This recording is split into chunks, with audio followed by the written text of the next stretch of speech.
ఒక్క మాట చెప్పాలి మీకు. ఇది జరిగితే తప్ప మరి మీ అందరికీ వార్ 2 ఏమవుతో తెలియదేమో.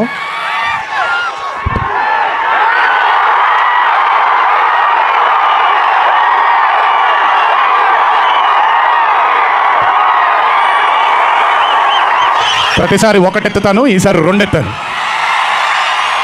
ఏం పర్లేదు, ఎవరెన్ని మాట్లాడుకున్నా బొమ్మ అద్దిరిపోయింది.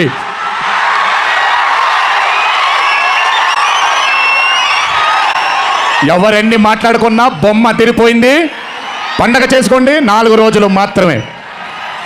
ఒక చిన్న విజ్ఞప్తి, సినిమా చూసినప్పుడు మీరందరూ చాలా కష్టపడి సినిమాని చేసాం. సినిమాలో మీ అందరికీ తెలియని ట్విస్ట్లు చాలా ఉన్నాయి. ఆ ట్విస్ట్లని మాత్రం బయటికి పెట్టకండి దయచేసి. అందరినీ ఒకటే మాట, సినిమాలో సీక్రెట్ అనేది ఎంతో కాలం ఆగదు, ఒక మార్నింగ్ షోతోనే అంత బయటకు వస్తుంది. కానీ కుదిరినంతసేపు బయటికి పెట్టకండి. మీరు కానివ్వండి, మిగతా వాళ్ళు కానివ్వండి, వాళ్ళందరికీ నేను విజ్ఞప్తి చేసుకుంటున్నాను, దయచేసి ఈ సినిమాని ఎంజాయ్ చేయండి. డబుల్ కాలర్ ఎత్తాను, కుమ్మేద్దాం.